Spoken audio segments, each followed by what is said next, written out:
And welcome back to the Zanpakuto Creation Series. Today's Zanpakuto Creation Series request comes to us from Zombie Demon, who asked the question, what is Bayonetta from the Bayonetta series Zanpakuto? Now, Bayonetta, if I'm remembering Bayonetta correctly, and I'm pretty sure I am, but I never played one of her games, but I have seen enough about her.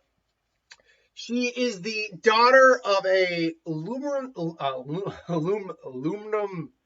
Oh God, one second here. A witch and a sage. What is the? One second. I'm trying to remember what actually they're called. Umbra witch and a luminum. I know I'm butchering the name of this. Lumnum sage. Is that what they're called? Lumnum sage. I believe she is the daughter of both of those. Okay, Bayonetta, she, 5-year summer, Submersive Coffin, Bayonetta character. Well, anyway, she's a stylish and mysterious Umbra witch, though I believe she's the daughter of actually both of the two other ones. And basically, she is the main protagonist of her series. As Umbra, she's able to manipulate her hair in multiple ways, summon demons. She has her 4 pistols, which have a lot of different abilities. What does a Zanpakuto character look like for this? Well, first off, I always go by personality as a kind of as a gauge, if you will, for the character. And comparing it to characters in Bleach who have similar personalities, so I can get an idea of the type of Zanpakuto a character like this might have. Unfortunately, with what I've seen from Bayonetta's personality, the closest individual to a personality would be Yoruichi, and we don't know a damn thing about her Zanpakuto except for the fact she doesn't like to use it. More because she prefers her own hand-to-hand style than actual swordplay. Other than that, like the closest one I could maybe think of beyond that would maybe be a Rangiku, or if I think of like a male personality who kind of matches her to some degree. I guess an Urahara or a Shunsui to some degrees, but not quite. But that still gave me at least an idea for where we could take her. First and foremost, she just has a katana. She doesn't have a dual blade. She doesn't have a Kodachi, Tanto. I haven't a Wakizashi. I haven't done that for a character in a while. At some point, I'll do it again. But she just has a standard katana. It's a Kido type, though. I think that is very important. Its name would be Dancing Twilight, in my opinion, or Denshigu Totowari, Towarato, or something like that. I can't remember exactly how it's pronounced. And it's Bankai Twilight Swan Princess, or Danshingu Hakumo Hime. Now, in terms of what the spirit of the Zanpakuto would be, well, hence by the Bankai name, you can tell it's probably a swan. It is a black and white swan, though, almost like a yin-yang type motif.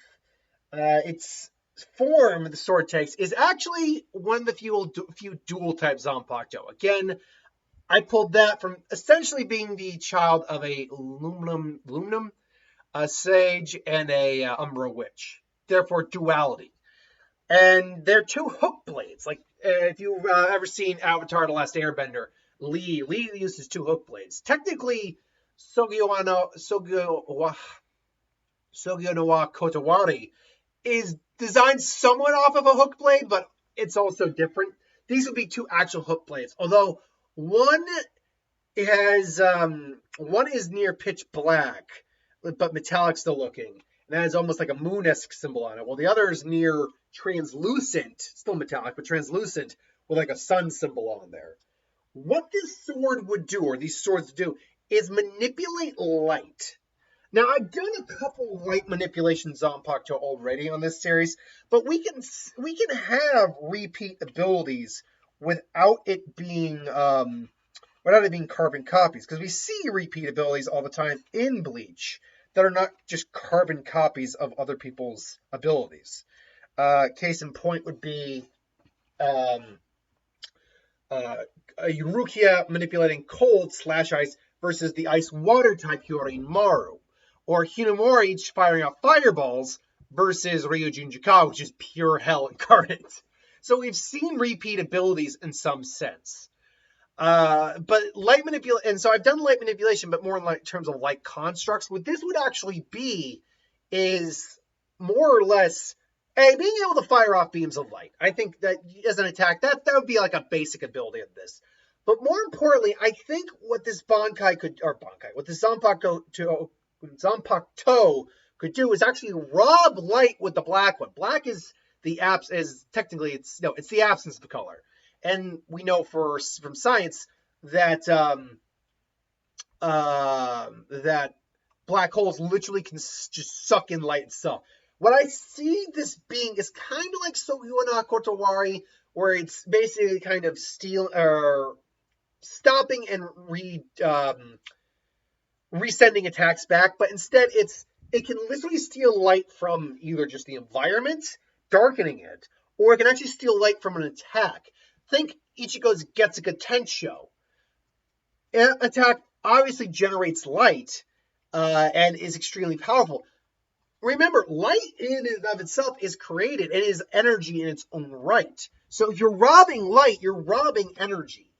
And so what it would do it would rob the light with one Zanpakuto, which would still be capable of its own combat too, by the way. It's still a hook blade. And then return said light in an energy blast or as a form of energy or just enhancing her own energy blast with the other one. Now, it's more limiting to say Kusogyona Kotowari because it can't use it for every attack. It can just rob light. So physical attacks are not what the Zanpakuto's ability is good for, but being a hook blade makes it also tricky, as hook blades are very useful in terms of like sword tricks and trick moves in combat.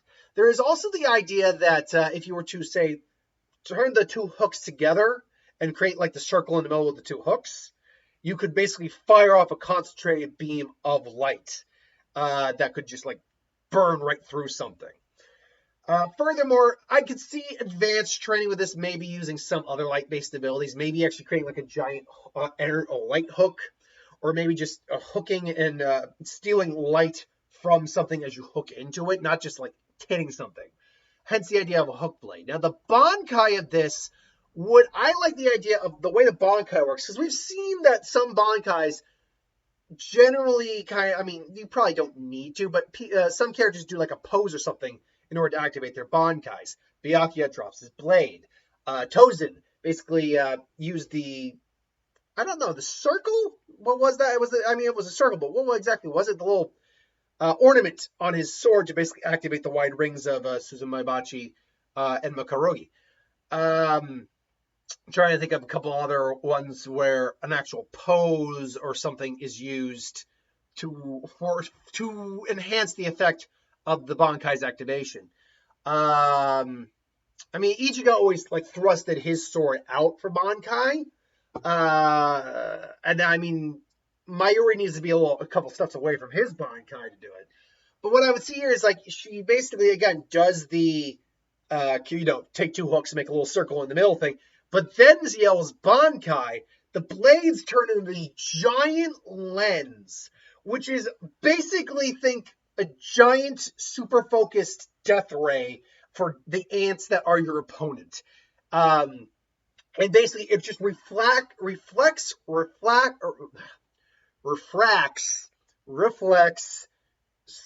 siphons, and basically just continually manipulates light. And I could see that with practice, more and more giant lenses, probably encased in like a round metal circle, which would have been theoretically the handle, whereas the lens is the blade.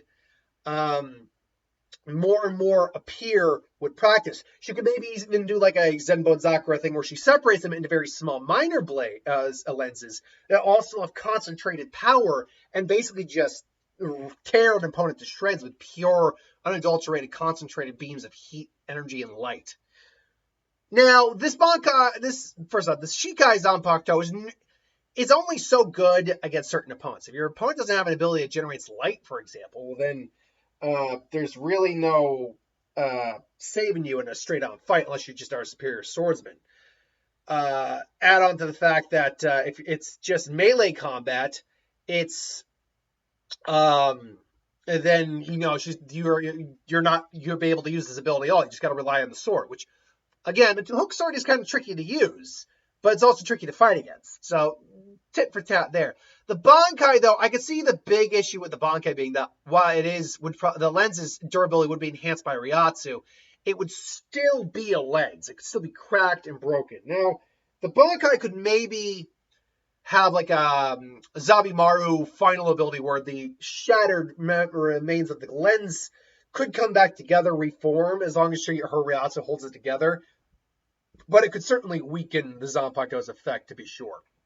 Either way, though, I think this would be a cool type of Zanpakuto, especially for a character like this, who's a little mischievous, very confident, and kind of enjoys what she does, and is the product of basically two opposing sides. So that's my thoughts. What do you think? Put in the comments below. But thanks for watching. Hope you enjoyed. Like, comment, share, subscribe. I'll see you folks for the next one.